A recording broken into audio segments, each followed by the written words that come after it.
What's up, guys? Welcome back to Classic Octane. I am Taylor. Today I'm going to be giving you guys an update on the LS Swap.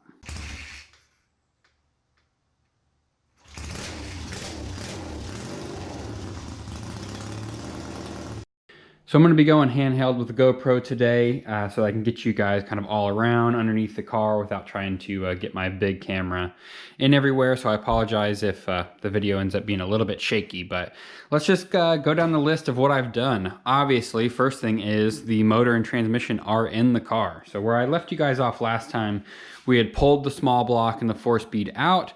We had pulled the 10 bolt out, and then I'm pretty sure that's where it was. So now we have the LS is in, the T56 is in, and also the 9-inch is in as well. So I just kind of have been working 30 minutes, an hour here and there. I did a terrible job of not really filming a lot, but that's why I'm making this video to kind of show you guys what I've learned because I know a few of you have first-gen Camaros and are planning a swap like this. So I hope to kind of help you guys figure out what to do and what not to do. For the most part, it's been going very, very smoothly. I'm very kind of thankful for that. One thing I will mention, and I'll probably mention it again, is these swaps snowball out of control from a cost perspective. There's so many things that are like $20, $30, $40 that just add up to hundreds of dollars of like just your throttle cable is like 60 bucks. And then, you know, it's just kind of crazy. So keep that in mind that probably, and I'm not exaggerating, I would add $1,000 to $1,500 on top of whatever you think it's going to cost just to actually get the motor in the car. But we're going to start off with the actual mounting of the engine and transmission. So I use CX Racing LS mounts, and I am totally happy with them. I would recommend them. No issues whatsoever. Everything bolted up nicely.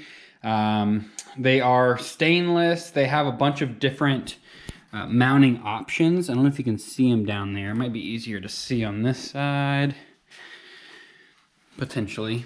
So there's a bunch of different mounting holes that you can use down there. So I use the ones that are not the farthest back, but one hole forward. So the engine is a little bit further, maybe 3/4 of an inch or so more forward than it could be. And I did that for a couple of different reasons.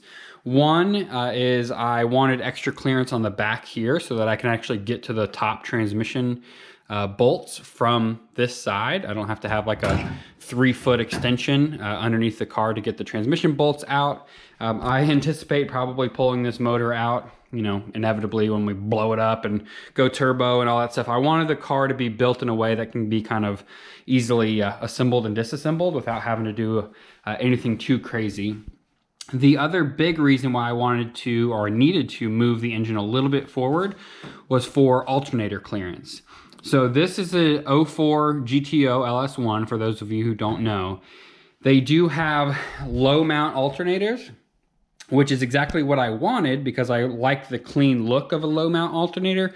The problem is in a first gen Camaro, you have your, you know, big subframe down there. So when I had the stock GTO alternator and then the motor all the way back, it didn't clear. We had probably 3/4 of an inch, maybe an inch of interference between the charging lug, you know, where you stick your alternator cable that goes to your back to your battery or to your starter, was hitting the subframe there, so it wasn't going to work. So what I decided to do was I looked up the website Dirty Dingo. I don't know if you guys are familiar with them or not. They make a lot of LS conversion parts, and I wanted to see what they had for other alternator mounting options. They had a bracket that was also a low mount, you know, on the driver's side alternator bracket, but is also designed to work with a 96 to 99 Chevy truck alternator. So I went ahead and ordered that, ordered the alternator. The alternator came in before the bracket did. So I was like putting it down there. That's the alternator I'm talking about. I put it down there to kind of make sure we were going to have enough clearance. And what I figured out is that alternator actually will just bolt right up to the stock GTO bracket. So I was able to actually cancel my order for the bracket, save a little bit of money, and just use the stock GTO alternator bracket with a, again, 96 to 99 Chevy 350 or 454 truck alternator, and she fits great. One thing I am gonna have to figure out with the alternator is the wiring for it. So it's got like a 4-pin connector on the back there. One's like a excite wire, and there's probably a ground and a, I don't even know what the 4 pins are for. And so I need to figure that out, because I think I'm going to need to at least have an exciter wire that probably has like 450 or 500 ohms of resistance, basically for a system that tells the alternator to start charging. Some alternators, if they don't see that, will just default to like 13.5 volts, which would be fine, but I don't know that this one does that. So that is going to be something we're going to have to play around with, do a little bit of research. If any of you guys know the exact solution or how I need to kind of wire this up to make sure the alternator, I don't care if it's like totally variable like it would be on a stock system. All I want to do is make sure that it puts out enough voltage to, charge our battery. So if anybody has any info or anything on that, please do let me know.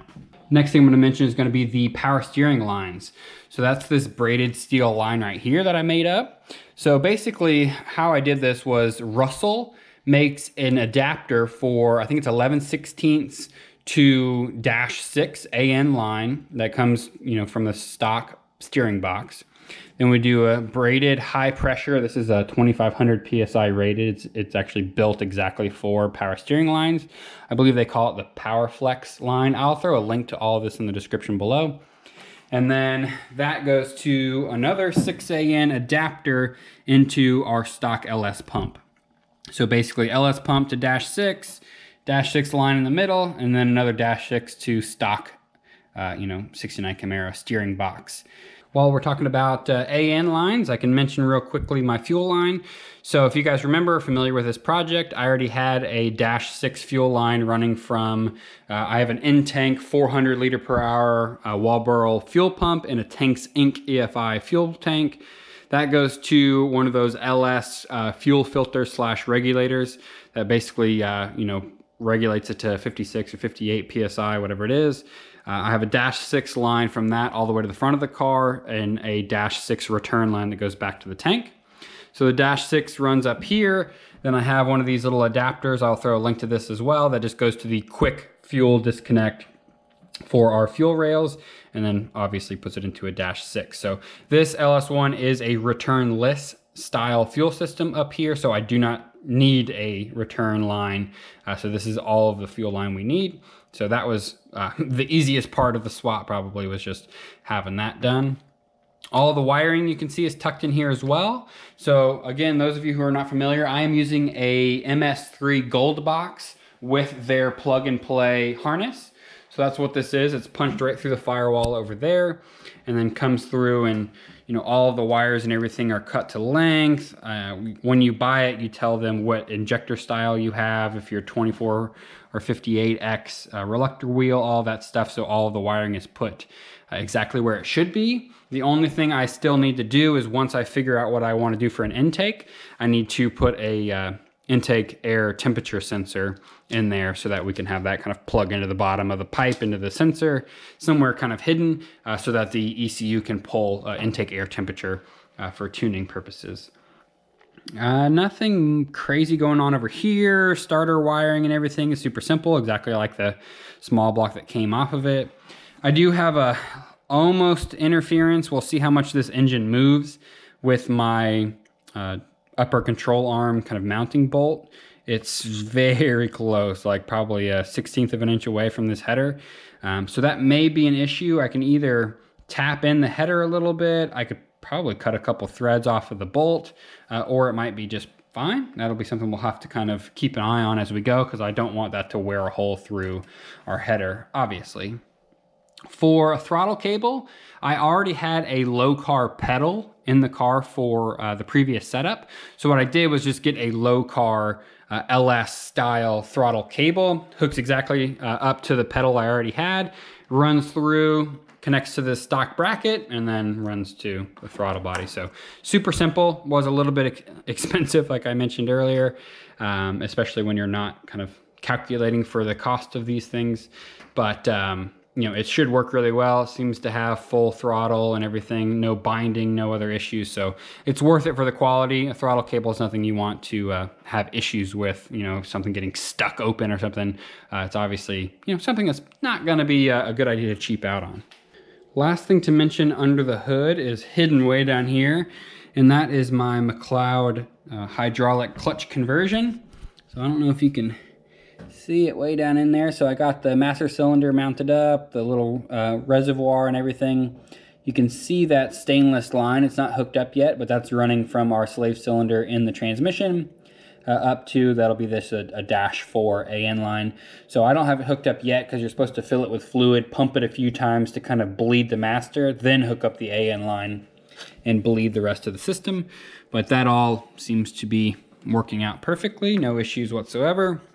I was able to get it hooked up. They even provide a new clutch pedal and everything. So moving inside the car, we have all of our wiring, you know, from the engine coming in here. The ECU is actually kind of behind the dash here. It's not permanently mounted yet, but that's pretty close to where it's going to be, and I know you guys can't really see in there, but just trust me that it's there. So that's what these big plugs are for. We do have a small little fuse box that comes with it with a relay that we have to mount up. A couple of wires are going to need to go back through the dash into the engine compartment for like our fan relay, fuel pump trigger, O2 input, stuff like that. So a couple of these will go back through the dash, but I still have 1 or 2 holes from kind of previous wiring jobs that we'll utilize and get some nice grommets and stuff. So I don't think we're going to have to actually drill any bigger holes or anything in the firewall, which is great. We did have to drill a big hole in the center console here for our shifter to come through. So this trans tunnel has been kind of botched over the years, honestly. So this car was originally a 4-speed from the factory. At some point somebody put an automatic in it. When they did that, they made some like really shoddy, I'm pretty sure it was made out of aluminum and just like sheet metal screwed on patch panel for it. So when I went to the 4-speed, I just punched a hole through that. And then now we have, so I made a patch panel out of steel that goes where that hole used to be, and then we put this hole maybe 6 inches or so further back for our T56 shifter to come through. This one's from Hawks Performance, Hawks Racing, something like that. And it seems to be in a really good spot. Only thing I might do, and we'll figure out once we start driving the car, is get a little bit longer shift lever, just because it is kind of a reach to go over to like 5th gear, but it's really not too bad. So most likely this will work out, but that's something we can kind of play around with and get all of our ergonomics set up once the car is running and driving. Only other thing I need to do after that is get a new front carpet. They're pretty cheap, so I'll just get a replacement for that off of eBay or Classic Industries or something like that. And then I don't know, I don't think there's much else. I'm trying to figure out what I want to do for gauges, because obviously none of our factory gauges, I mean, my fuel level will still work because I have a sender for that, but nothing else is going to work in the dash, including this tack. So what I'm thinking about doing is taking the easy route to start with and getting like a 7 or 8 inch Android tablet and just kind of sticking it, maybe you're like right around here. There's a guy I follow on Instagram. God, what is his name? Slayer Camaro. You guys should check him out. He has a 69 Camaro with an LS, turbo LS in it. And he has the same kind of ECU setup I'm running. And he has a tablet right here that works pretty well from the looks of it. It's got GPS, so you can use that for a speedo. And then it connects via either Bluetooth, or there's a direct USB connection from the MS3 Gold box that will give us all of our engine parameters, oil pressure, even into tuning software as well, so that we can kind of adjust fuel maps and look at AFRs and all of that stuff from the tablet, which would be pretty awesome. So I'll probably do that to start with, just because you can get an Android tablet off Amazon for like $60, and that'll get us down the road. I do plan on eventually going with like a nice Dakota Digital gauges that look kind of OE but are all modern on the inside. They do have an adapter that connects right to this ECU as well, so it'll be a pretty easy conversion. It's just those are like $800 or $900 for a set of gauges, and as I will continue to mention, this cost of this project is spiraling somewhat out of control. So I'm going to go the cheaper route for now. That's going to be a little bit ugly and a little bit weird, but we'll have all of the functionality we need. So now I'll do my best to kind of show you guys underneath the car. So you can see that CX Racing T56 crossmember worked out great. It is adjustable, so that's what allowed us to slide that engine a little bit forward and not really run into any issues. I just got some quality grade 8 hardware, mounted it up. Once that was mounted up, I was able to actually measure for my drive shaft. So I ordered a drive shaft. Well, I reached out to the shop yesterday. I'll be kind of placing the order today, most likely for an overkill drive shaft, which goes along with the theme of this build. So I'm going with a 3.5 inch aluminum drive shaft with Spicer XL, 1350 U-joints. It's going to be able to handle, they said with the weight of this car, it'll easily handle 1200 horsepower, no problem, which is a little bit more than we're making now. But, I wanted to kind of go overkill like a few other things on this build so that I don't have to worry about braking stuff. And if we want to go turbo or nitrous or, whatever in the future, I won't have to redo a lot of this stuff. So I wanted to kind of spend the money now, go overkill, be able to drive it like I stole it in its current configuration, and then have that headroom to be able to modify the car in the future. So. Nothing else to report down here. One big thing I still need to figure out is my exhaust. So you can see the kind of headers just dump right there. Once I have the drive shaft and everything installed, I can work on exhaust. I'll probably just make my own custom exhaust. I'm still trying to figure out what mufflers and stuff I want to run. I do also have subframe connectors that I was waiting to install because you have to have all of the weight in the car before you install the subframe connector. So that'll be kind of the last step. I don't think there's anything else to report in the middle here. On the back, 9-inch went in perfectly. So this is a built 9-inch I got from Quick Performance. It's got a billet third member. You can kind of see it all right there. Pinion support, 370 gears with a limited slip, 1350 pinion. So this sucker is built for a lot of power. I think with the weight of this car, it's got to be like 1400 horsepower before you have to worry about it.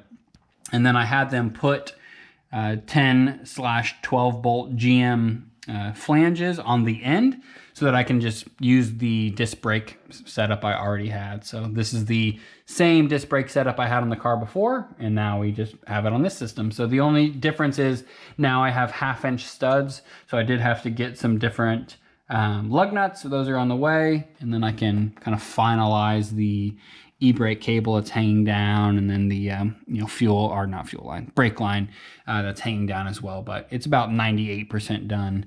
So the last thing I wanted to cover is the cooling system. So I've been going back and forth over the last couple of weeks of what I wanted to do for the radiator and fan setup.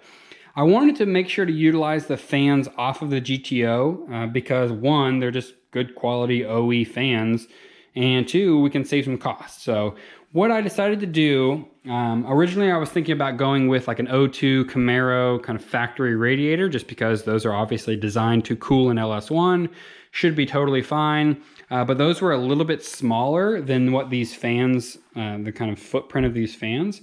So what I did is I went and found a aluminum 3-row racing radiator, they call it, that had really good reviews and was the right size. So I want to say it's like 27 inches wide and maybe 17 inches tall. And I got that with the outlets where I wanted it. And this one was actually, I think it's for a Buick Century, something like that. It also lists quite a few muscle cars that it'll fit in because, in a lot of muscle cars, there's a good amount of space. So we weren't really confined to the amount of space I could use. So I went with that radiator. I just need to modify the shroud a little bit, like, trim around here for this outlet, trim around here. There's just a little bit of modifications, but it's really close to fitting. And then I need to figure out the wiring. I need to get a couple relays. What I'm thinking about doing is having the ECU control the big fan. So the ECU will tell that fan when to turn on and off. The small fan, I think I'm just going to use a thermometer controlled switch. So basically it'll just track coolant temperature when it gets up to whatever, 180 degrees, whatever we want to set it at. It will automatically turn on the small fan. That's what I'm thinking, because I don't think that ECU has the capability of controlling both fans individually. I may be wrong with that, but that's kind of what I'm thinking. Thermostatic switch for the first one, ECU controlled for the big one. We'll have to figure out some custom lines for it, but I don't think that's going to be a big deal. You know, we'll have a line that comes off of here up to that top one, and then this outlet down to the bottom one. So I'll probably either get some just universal line that you can bend, or, you know, bend up a piece of coat hanger or whatever, go down to the auto parts store and dig through their shelves until I find something that fits, but it shouldn't be too big of a deal. Well, that pretty much covers everything I've done to the car so far. I know it was a pretty long list, and I apologize for not filming it, but like I mentioned, I was kind of just knocking out, you know, 30 minutes here and there, and typically when you film a video that's that fragmented, it doesn't flow very well, so I figured it would be better for me to just knock some stuff out and then do this video to kind of teach you what I learned. If you guys have any questions or anything about the parts I've used, or you know, if you want to help me out with what I should do for wiring this alternator, anything like that, feel free to leave a comment below. We don't have all that much left, so I do hope to get this car fired up, ideally within the next week or two. We won't be able to do anything like driving it or anything until the drive shaft comes in, which may take a couple of weeks of turnaround time, and then the exhaust, and there's still a lot of work to do, but we are, I'm gonna call it on the home stretch, which is very exciting because I've been planning this swap for kind of well over a year. So I'm excited about it. We will be jumping right back into motorcycle content because we have a customer bike that just got dropped off. This is a 78 CB750 we're gonna be tearing into. All of these boxes are all parts for it. So we're kind of finalizing the direction we wanna go and exactly what all needs to be done to the bike right now. But we will be tearing into this. I'll be doing a will it run video on it most likely, just because I don't know the last time the bike ran. So that'll be coming up for those of you who've been waiting for motorcycle content. It is on the way, I promise. The other 750 and the CB77 should be going home this week. So that'll make a little bit more clearance in the shop because it's getting a little tight in here. That's where I'm gonna call it on this one, guys. Hopefully the GoPro footage turns out all right. Ideally, I'd like to just start filming on this camera because it's a lot easier to just grab it and, you know, not have to worry about a huge camera with an external mic and all the stuff like I normally do. So if the quality is good enough on this video, I would kind of expect more of this style videos in the future. I will get a mount and everything to be able to put this on a tripod so it won't be 100% handheld, but using the GoPro is a whole lot easier than my huge Sony camera. So I appreciate you guys watching this video. Again, let me know if you have any questions, and I'll see you on the next one.